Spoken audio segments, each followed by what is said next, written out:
Hello friends, in this video we are going to solve exercise 7.1 question 7 from coordinate geometry step by step for you.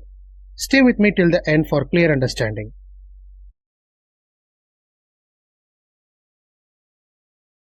Find the point on x-axis which is equidistant from 2, -5 and -2, 9. Let the given points be P of 2, -5 and Q of -2, 9 and the required equidistant point be R of A, 0. Because it is on the point of x-axis which is given, therefore y equal to 0. So R of A, 0. Now, as per the given question, point R is equidistant from P and Q. Hence, we can conclude that PR is equal to QR. Now, we need to find the value of PR where the given P value is 2, -5 and R value is A, 0 as per the question. So, PR equal to root of A minus 2 the whole square plus 0 minus of -5 the whole square. Therefore, root of A square plus 29 minus 4A upon simplification. Then QR equal to root of A plus 2 the whole square plus 0 minus 9 the whole square. That is equal to root of A square plus 4A plus 85.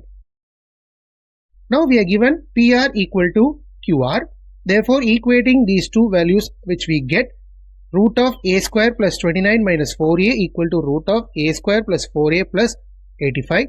Cancelling the roots. So, A square minus 4A plus 29 equal to A square plus 4A plus 85.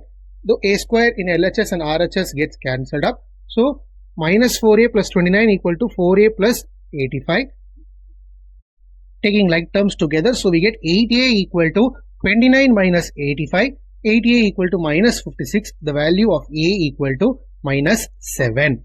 Now, we assumed, right, we took the required equidistant point to be R of A, 0, which is the question, which is find the point on x-axis which is equidistant from the given value, that is R of A, 0. We got the value of A to be minus 7, hence the required point which is equidistant from 2, -5 and -2, 9 is minus 7, 0. This is the solution video of exercise 7.1 question 7 from coordinate geometry. Check the previous video link in description and subscribe my channel for more math explanation. Thank you friends. A surprise for you. This is the handwritten step-by-step solution of exercise 7.1 question 7. If you have any doubt, comment down in the comment section.